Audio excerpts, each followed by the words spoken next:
Hello and welcome back to Charging Status, the EV Focus podcast brought to you from The Interface. As always, I'm joined by my good friend, Jim Starling. How are we doing, Jim? I'm good, Alex. How are you? Not too bad, not too bad. Good. Yeah, it's been a relatively busy month. We've had a few events that we've gone to, the annual SMMT Day as well, but we'll get to those in a minute. But what have we been up to since we last did the podcast? We're a little bit late this month, but that's absolutely fine.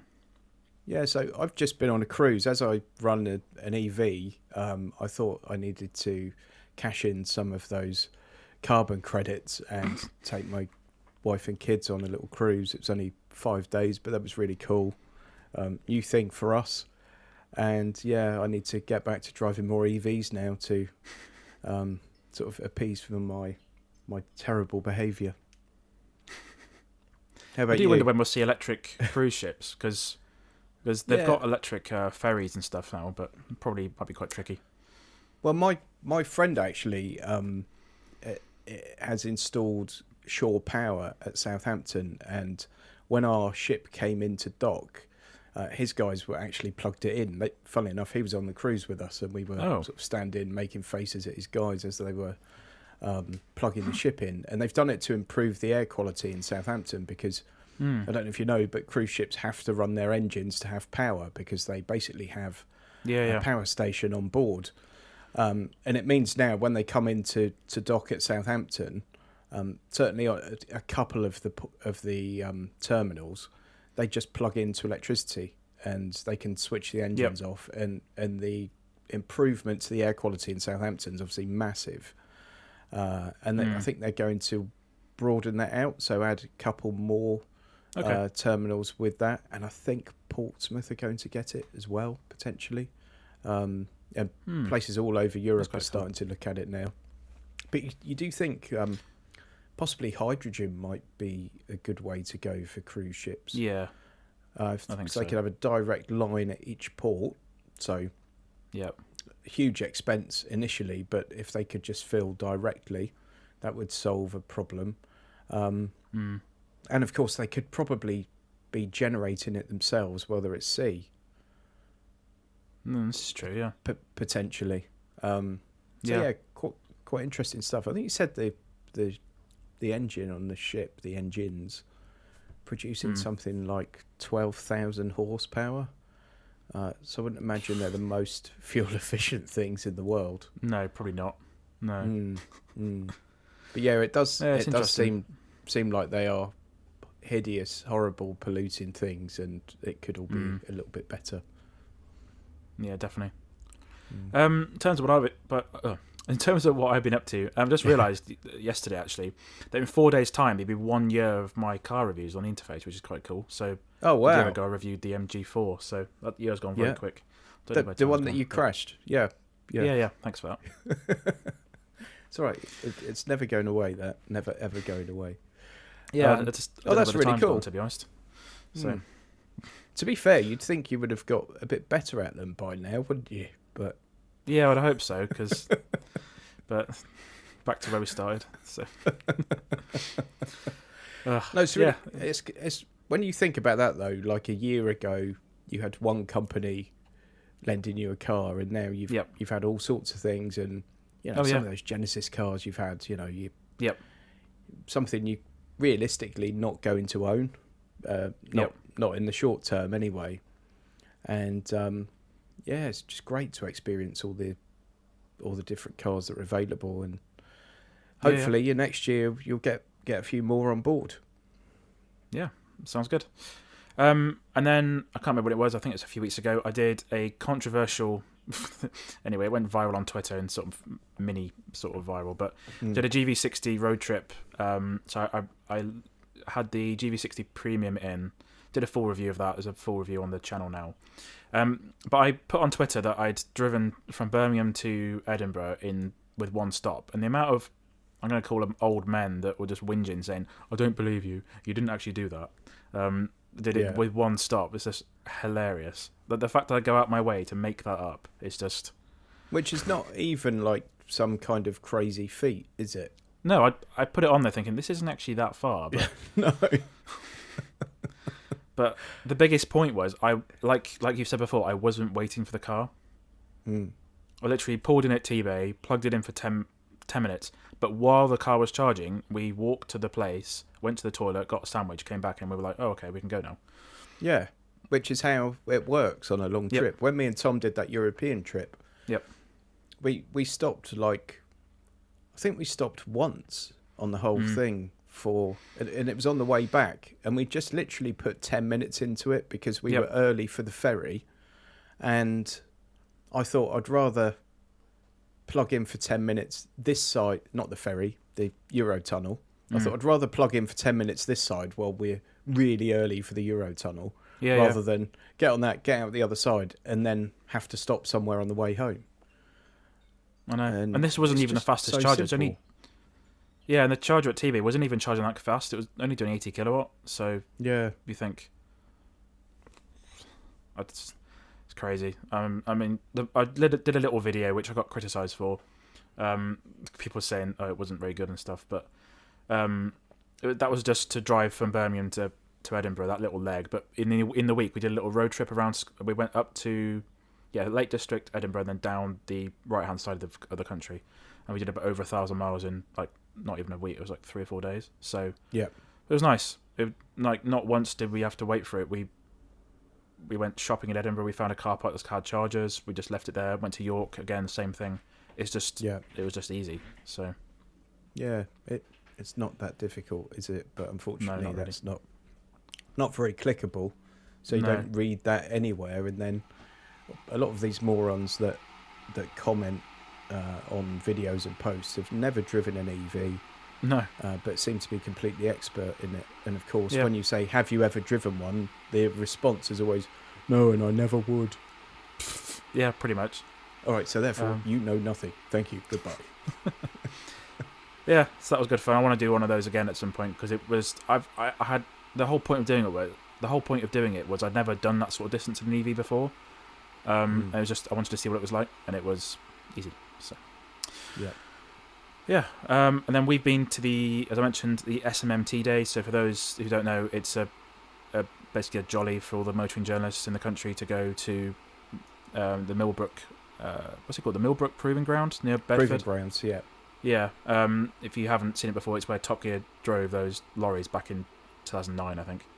They did James May did the Bugatti around the high speed loop as well. Yeah, he did actually. Yeah, so it's been used in a lot of films and stuff and TV shows. But it was just a jolly day out. But what was your? I think I know the answer to this already. But what was your highlight car that you drove that day? You do know the answer to this. I mean, I drove some pretty special cars that day. Some really, really nice stuff.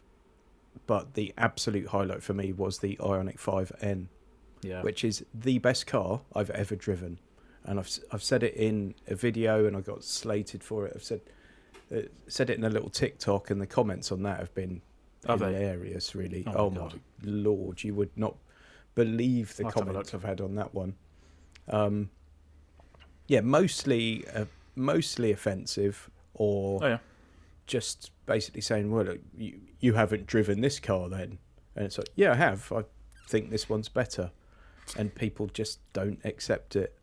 And then, of course, because it's got like the simulated gears and all that kind of stuff, people are saying just things about that. Why are we simulating something that we've already got? And, well, it's because that one runs on oil, and in 50 years you won't be able to run it properly unless synthetics come in a big way and blah, blah, blah.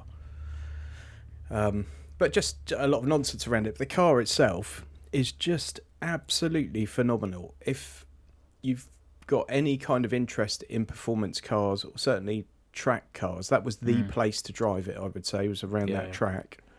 And I have driven round the track on multiple occasions. So if you've seen my video, you'll know that I had our chum Tom Shorrock in the car with me. And about 4 bends in, Tom was feeling sick. Yep. And I was actually going to go for a third lap, and he said, I just can't take it. I've got to get out. And I really, really thought he was going to be sick getting back to base. And it took him a good hour to recover. Jesus. And the PR from Hyundai, Emma, actually sent me a message the following day and said Tom was the illest looking person Oh no. for the whole day, so that I should really be quite proud of myself for bringing it on. But yeah, he was really feeling quite unwell. I felt great. I think it's just being a passenger, and that course at Millbrook, that hill course, it's all kind of undulations, cambers, massive changes in altitude all the way through. And I was driving it as it's meant to be driven. So it's crazy as you go down traffic. It's crazy as you go down one of the hills. You can, I guess that's just G. You can feel yourself being pushed down a little bit. Yeah, it's mental. Yeah, and then on the inclines as well. Like usually for an incline, there's a real dip, and you really feel it pulling on you. I must admit, we went round a bit later in like a 1 litre Suzuki Swift, and Tom was driving. Yep. And I felt it a bit in the passenger seat in that. Yeah, we took that Swift round. It was good. That was good fun. That one, I like that. Yeah, but I mean, it's not a fast car, is it? And no, but it was. I've felt a tiny bit queasy in the passenger seat in that. No, I know it's getting off the topic of EVs, but that car, the Swift, was really well sorted for such a cheap car. Yeah. The gearbox felt lovely. It felt really smooth. It felt a lot better to drive than a lot of cars I've driven recently. So it's one of those cars where when people say to me, we want a cheap second-hand second car, what should we get? Suzuki Swift's usually in the first 3 that I tell them. 100%, yeah, they're great. I thought it was a lot better than the MG3 as well, because I drove that. I didn't actually take the MG3. Yeah, it felt really weird. Really, I don't know, just felt a bit budget. But even though it's the same price as the Swift, it just didn't feel like it was the same price. But yeah. I think MG5 is the pick of the bunch for me with MG. I just think it's screwed together the best, feels the most coherent of the bunch, really. Yeah, I think the MG4 is a great car to drive, but some of the quality is, some of the build quality is atrocious. Yeah.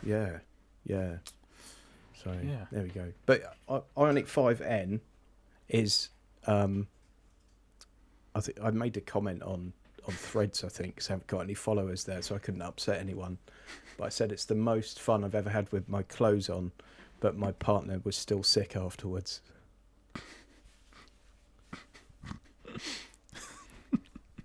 Come on. Oh dear. Work with me. Yeah. And then talking about a Hyundai, I drove the Ioniq 6 for the first time. And it's amazing how similar the software experience is on that group of cars. Yeah. I had the Genesis a few weeks ago, and it's nice. It's nice to have something a bit familiar. You got a lot of the infotainment's the same, but that was really nice as well. Felt really, really good quality. I was missing the infotainment dial thing. Can't remember what you call it. How you navigate with the infotainment. That's a bit of a miss in my opinion. But apart from that, again, like the GV60, it's really, really lovely to drive. So I'm really impressed. Yeah, with that. Again, one of my favourite electric cars. I think. Yeah, I can see why. Yeah, I think it's probably fairly widely recognised that if you're moving from petrol to electric, Tesla's the easiest transition. Even though it's a bit alien in the minimalism and a few other things. I think for most people, they like to have the range and everything else. But for me, like very close second now is that Kia Hyundai Genesis. You know, all the cars within that Hyundai group. They're so close in terms of the software, the battery, the charging curves amazing on them, so they can get up to full charge quickly and actually stay there. Where a lot of cars advertise a really high rate of charge and they do it for like 4 seconds. I think they're really very, very good EVs. 100%. Yeah, for me, the top 3 companies doing EVs at the moment are Tesla, because of how easy it is to use. Then that Hyundai Motor Group, which is those 3 brands, and then potentially BYD at the bottom because of their battery tech. To me, that's the only 3 that are actually doing a good enough job at the moment, without any compromises. So, yeah. I think BMW are doing well now as well with the new stuff, but the price is obviously a bit scary. Yeah, and then you drove the i5 Touring as well? Yeah, i5 Touring was really nice. Not not a track car. It's meant for eating up motorway miles. And we had the lower powered one, but it's just so well sorted. That cabin in BMW That's great, isn't it? is superb, and yeah, I just thought it was a fantastic car. Yeah. I didn't do any filming with it, partly because it was under embargo, and secondly, I just wanted to go and enjoy the car for 10 minutes. But yeah, lovely thing. Yeah, it's great. Yeah. Fab. I've already mentioned I drove the GV60. Again, absolutely amazing. These are the cars I've got reviewing soon, or have done. I've got the KGM Torres EVX on the drive at the moment. There's a review for that coming pretty soon. I think that's really, really good. It's a solid, I think, potentially 7 or 8 out of 10. But the things that knock it back are the amount of software that gets in the way of your life. Lots of warnings and stuff. But you can turn them off, but like in most cars, they're just on when you get in the car. So yeah, but you massively prefer that over the petrol one, don't you? Yeah, it's surprising, isn't it? It's like Yeah, the petrol one feels like it hasn't been finished. That's the best thing I can say about it.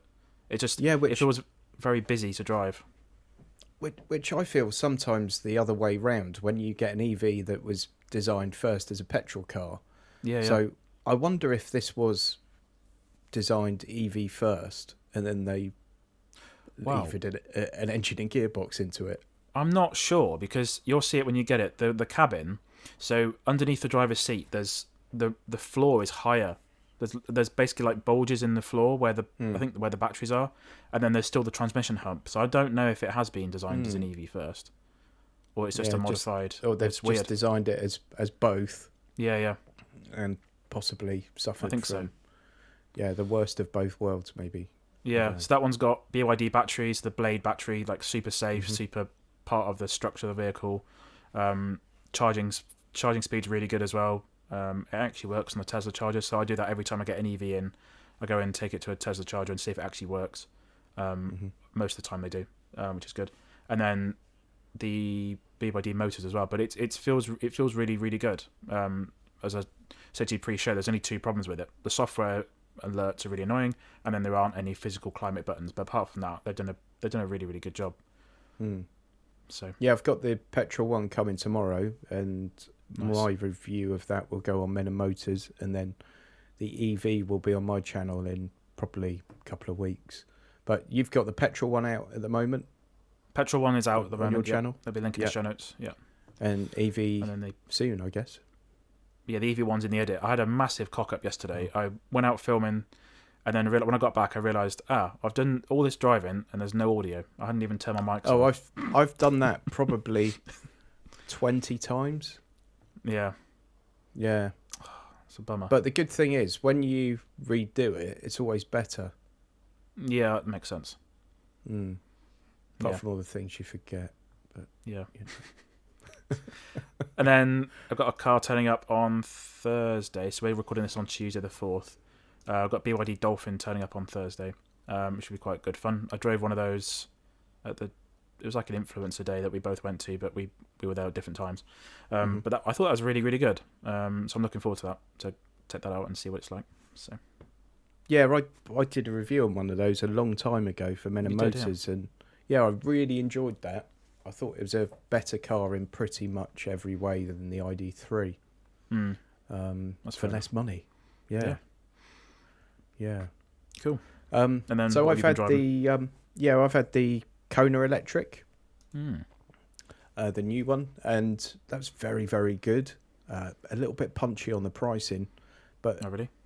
Yeah, but Kona for me is like almost like the perfect second-hand EV, because you've got all the benefits of that Hyundai Group sort of EV architecture. Usually really good range. We certainly have options to get one with a really good range, and there are some real bargains out there as well. So I don't think I could justify the new price for one when you are talking Tesla money. But as a used prospect, in a year or two's time, I think that would be probably the one to go for the everyman kind of thing. Yeah, I thought the cabin looked really good in that as well. A lot of buttons as well. Yeah, they've got a sort of a nice mixture, so you still got some physical buttons and dials, but it doesn't feel old-fashioned. No, I thought it looks really good. Yeah, I think the design could have been a tad more interesting, maybe, but not everyone wants interesting. And I think with that car, that is designed to be something to appeal to everyone, and cars that are designed to appeal to everyone often don't stand out in any one particular way, do they? No. So yeah. But no, it's a really, really good car, really solid choice, and I'd happily recommend one of those to anyone. Nice one. And then, as of recording, I think your review of the e-Citan, I think e-Citan, went live on Many Motors recently, so that's pretty good. I think we discussed it a few weeks ago. I'm not sure, a few months ago. Sorry, but yeah. Yeah, that's. I think that went live on Sunday. Sunday. Okay. I'll have to watch it actually, because I recorded that about 4 or 5 months ago. So I'm sure it was January I had that. So really? I don't remember. I don't actually remember so much about it, other than it being extremely car-like and quite well spec'd. Yep. And to be fair, like, just a nice thing to drive. Yeah. Yeah. But again, I think purchase price will put some off, but probably second-hand bargains around. I noticed, actually, it's interesting, on Lease Loco, there was those 3 vans, the Nissan, the Renault, and the Mercedes. The Mercedes is like way out there in terms of lease price, but it's surprising how affordable the for business prices anyway, the Kangoo and the Townstar are. Like 150 quid a month I saw at one point, whatever deal that is. But it was, if you go on the van section, I think the cheapest ones were electric vans, which was quite good. So it's good to see. There's definitely an industry that needs improving. So yeah, it's tough because a lot of the EV vans are still, they don't have the payload capacity, and they're still struggling a bit with range. So there's still like huge waiting lists sometimes for like a diesel Transit. Yeah. But you can get an electric equivalent tomorrow at a discount. So I think it's time for the manufacturers to pull their fingers out a bit. When you think about it, when you actually think about a van, you've got so much real estate to play with that they should be able to come up with something a bit more compelling generally. I know Ford are probably ahead of the game on I agree with that. On the electric van side of things, but the others need to play catch up a bit. And yeah, they do. Yeah, certainly the first electric vans that came out from a lot of brands were very, very lazy. Yeah, 100%. Just a quick reminder to review this show before we get started. If you can, please give us a review on the podcast platform of your choice. It really does help the podcast as we're trying to grow this show. Thank you. Got some just chat topics about some videos before we get into the news. I thought this, I can't remember when I watched it, but I thought Tom Shorrocks, you mentioned Tom a little minute ago, he made a video on why Taycan's value, or something, it was something to do with the value of Taycans at the moment. He made a really interesting point about why the used market is really flooded. He was saying in the video, he's saying something to do with there was 2 points he made. It was, if you get the car on a salary sacrifice, you get the 3-year discount cards. When you buy the Taycan, you get a 3-year like discount card for electric charging, so people will be incentivized to get another one 3 years later and get the discount card. And the other point was the value of the Taycan after 3 years. If you wanted to go and buy a used one, the loan of that amount, the monthlies on that loan could be the same as leasing a new one. So that sort of, again, puts people off buying a used one, if that makes any sense. So I thought that was quite interesting. Yeah, completely. And I mean, salary sacrifice in company cars are 100% the reason for depreciation. Yeah. If you just forget about the discount card and you just look at the fact that you've got 1 million people with company cars and salary sacrifice, over 1 million now, I believe, and those 1 million cars come back into the market after 3 years, and you've got 400,000 buyers for them. I mean, demand and supply is taught as sort of class 1 in business studies for a reason, and it's just as simple as that. And like you say, when you can lease a new one for the price of finance on a used one, why? Yeah, exactly. What? Yeah. Yeah, and you've got something that's going to depreciate further. Yeah, so it's just such an interesting time. I think it's a brilliant time. I don't think there's ever been a better time to be interested in cars, because not only do we have all these new cars and new brands coming around, but who could have afforded a 3-year-old Porsche, Exactly. Yeah. 10 years ago? And when you take the Taycan and look at the depreciation, I did a video last week where I was looking at some used EVs under 15 grand. And there's one in that video and it's about 40 grand, I think. And it started life at 100,000, but it's now 3.5 years old. And it's after 3.5 years, it's retained sort of 40% of its value. It's not really that unusual. Like, No. lots and lots of cars, particularly prestige cars. It doesn't usually happen with Porsche at all.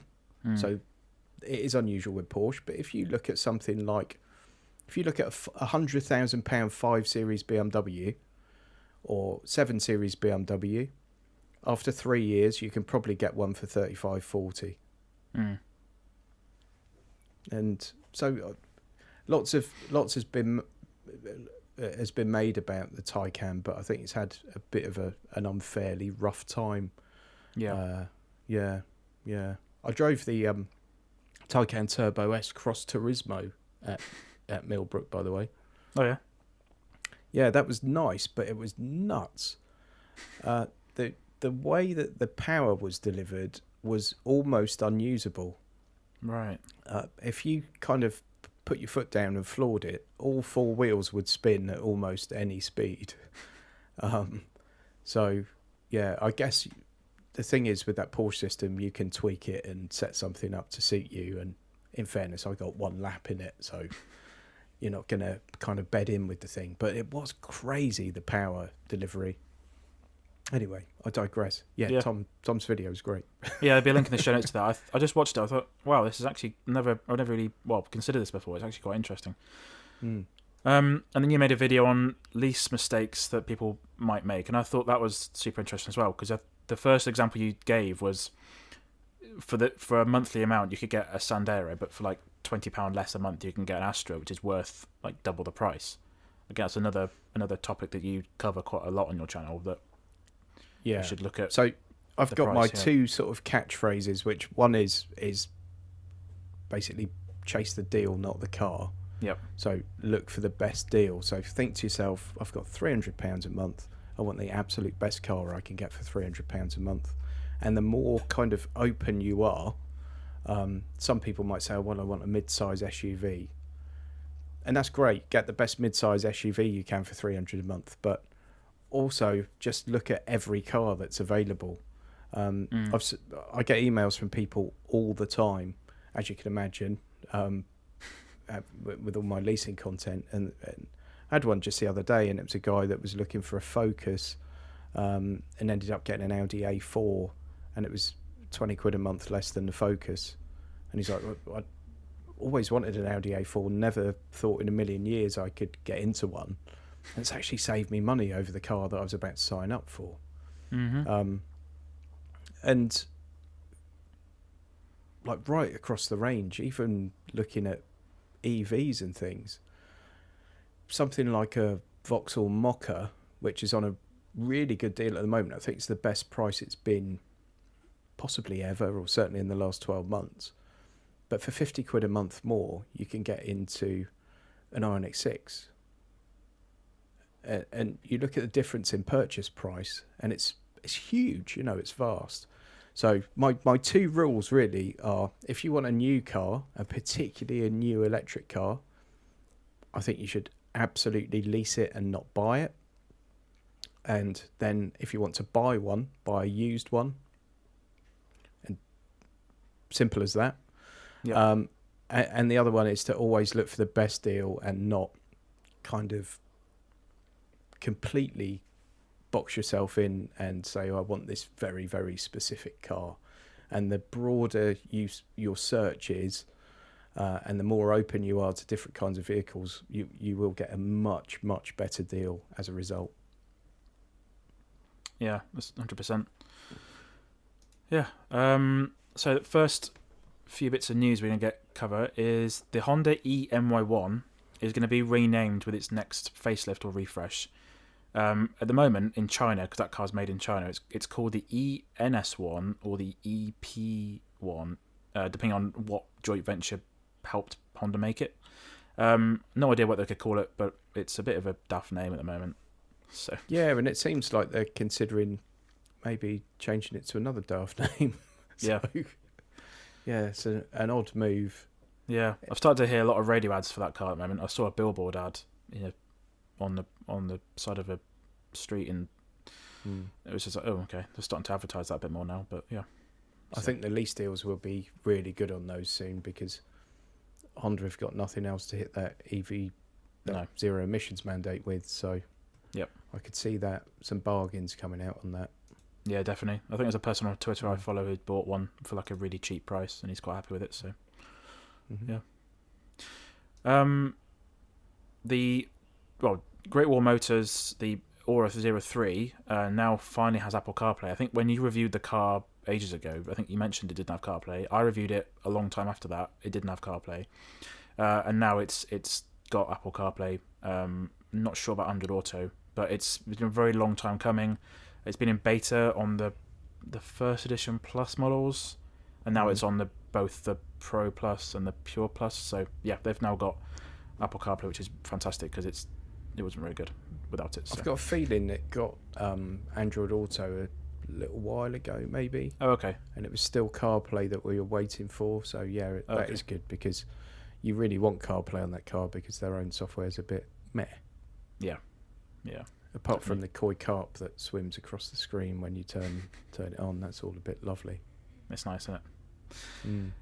And then on the topic of Great Wall Motors, the Great Wall Motors actually had a HQ in Munich in Germany, and they're now going to close that and lay off 100 people and move the operations back to China basically.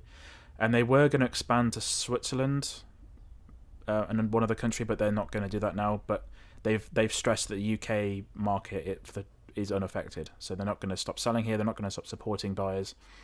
And last time I checked, they've sold a lot of 03. I think it's 1,700 03s on the road now, as of the last data from the SMMT. So they're doing really well in terms of figures and selling them. Still haven't seen many on the road, but they are out there, most likely in cities. But yeah, it's interesting that they're closing the European HQ. But yeah, to be honest, I've worked for foreign companies before, and unless they open a branch office in another country and let that branch office get on with it, it's just destined for disaster.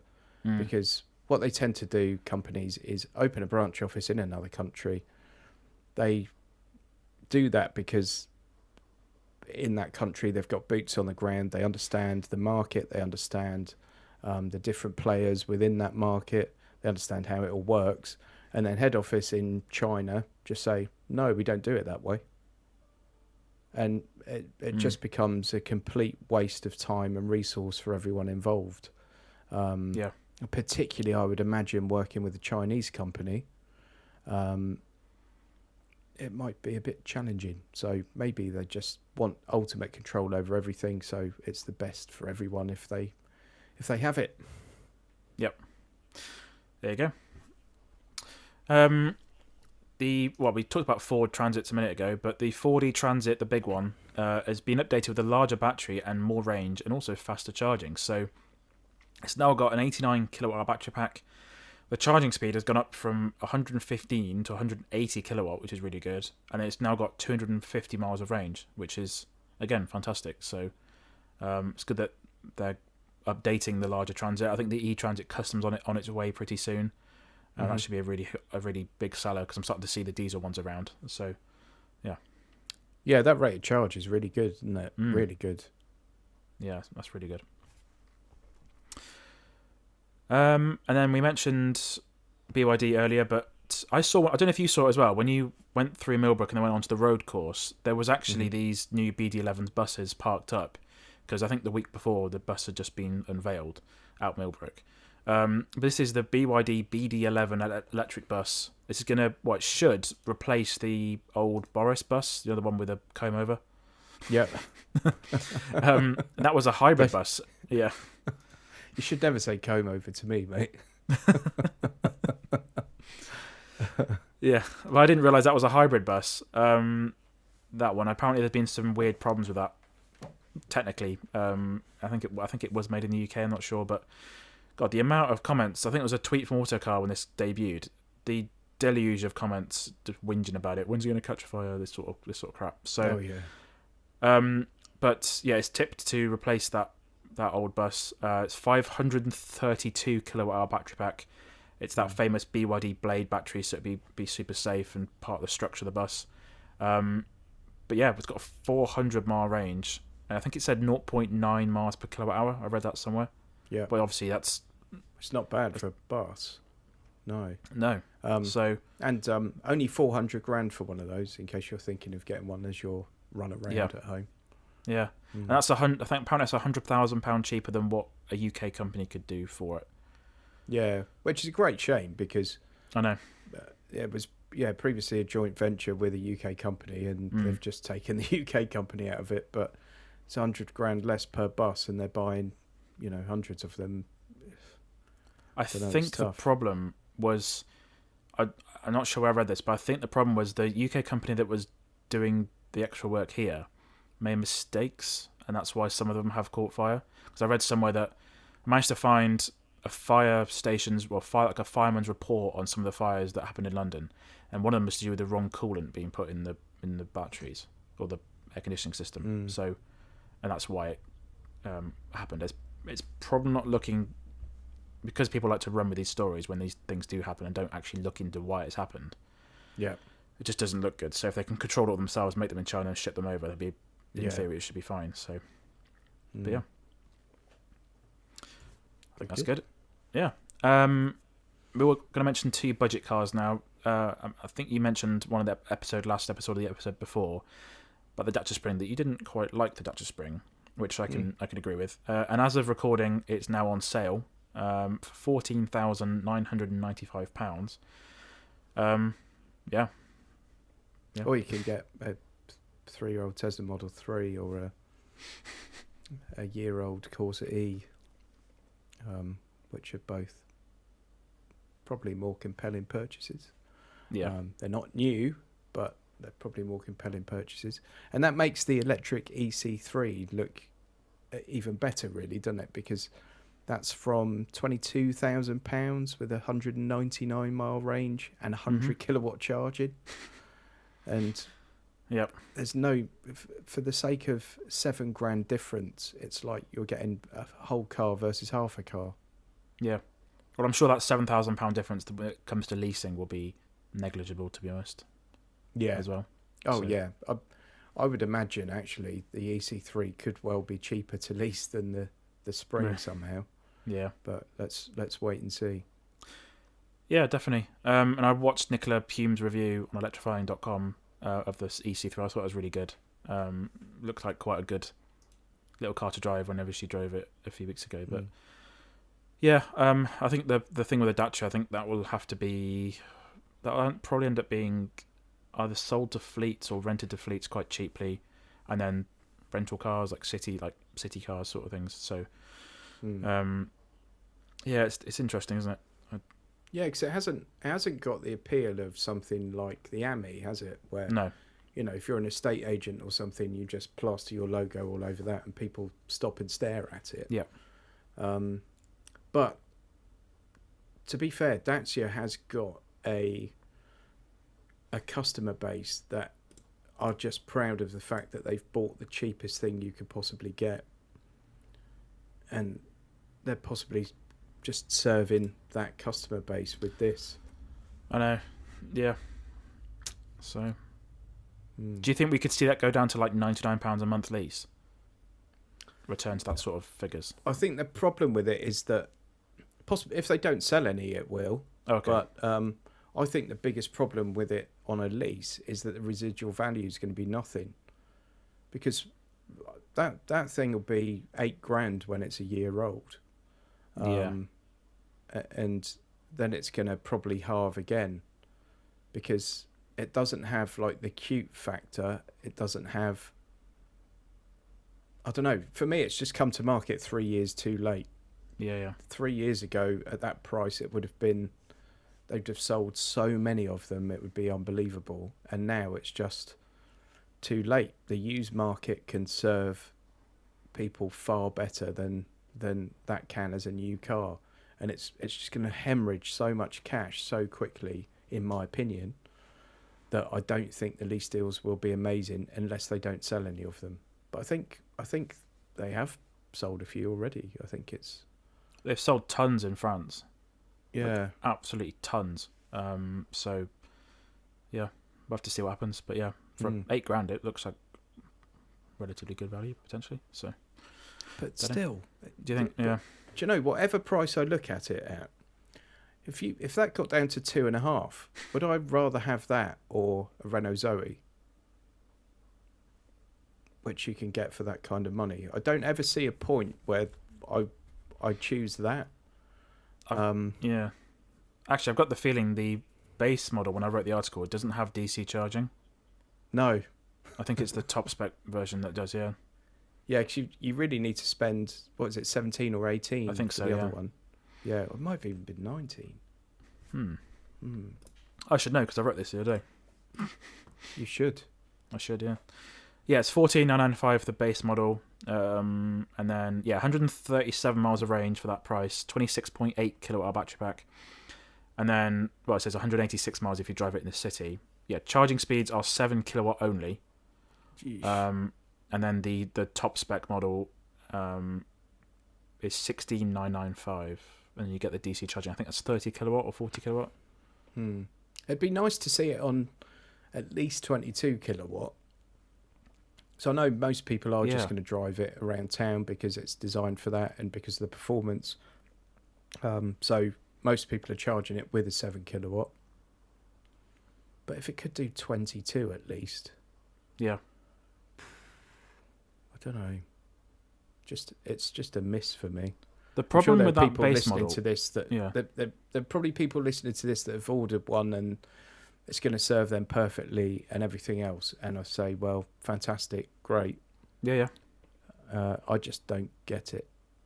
The other problem with that base model, I've noticed, I don't know if you noticed this as well, a lot of places where you want to charge your car, they don't have AC charging anymore. Yes, some old grid serve locations do. They have either the units that have CHAdeMO, CCS, and Type 2, or they have these dedicated Type 2 chargers. But where they've redone them, they're just doing away with it. And that's just progress. But if we've got these new cars that are coming out without it, they are very limited in terms of their use case. So, yeah. Oh, well. See how we get on. And the very last thing we're going to cover is the new, a potentially facelifted Ioniq 6. This is a very Hyundai focused episode this month. So yeah, not sponsored by the way. No, unfortunately not. Although we are very, very much open to sponsorship opportunities. So currently the Ioniq 6 has the same 77.4 kilowatt hour battery pack used on most of the vehicles that group produces. But it could potentially have an 84 kilowatt hour battery pack in a future refresh, which is what the Ioniq 5N has, much bigger battery. And that battery is a 4th generation, much higher energy density, and we could see the range increase quite significantly. And the other bit of news I picked up on was that they could start making the Ioniq 6 in America. So Hyundai have got a factory in Georgia, and what that means is I think the US government are doing this scheme where there's incentives for $7,500 if you make a car there, and the Ioniq 5 has just started being made there this week, I think. That's their sort of attack against BYD, etc. Isn't it? Yeah, with the 100% tariffs on imports, isn't it? So and then make it here, and we'll give you money off. That's what India do with technology as well. Yeah. So they made Apple make the iPhone in India because it was going to be like so expensive otherwise. So Yeah. It's quite a cunning plan, really. yeah. Shame. But yeah, that's pretty much it for this episode. Is there anything that you've got coming up that you want to let the good people know about? Let me have a look. What have I got coming up? I've got the Polestar 2 coming. Nice. I haven't had a Polestar 2 for a long time, and obviously it's had a revamp now. So I've got the Torres EV, as you have. Yep. As previously mentioned, I've got Lexus LBX coming in. But probably the highlight of the month for me is I'm going to the launch of the electric Mini Cooper. Ooh, and okay. that's something I'm really, really interested in, because I've had a hankering of late for not a classic, probably like a mid 2000s Mini Cooper S. So we're talking BMW Mini at this time. But I've had a hankering for one of those as like a little second car. I'd love to get the electric one actually, but they're just not that exciting. But I think this new one will be. So I'm really excited about that. The Countryman, I was absolutely blown away by the Countryman. And the new Mini Cooper, you've got to think, is going to be better because it's going to be even more mini. So it does look good, to be fair. I see a lot of ads for it on YouTube and stuff. It looks really, really good.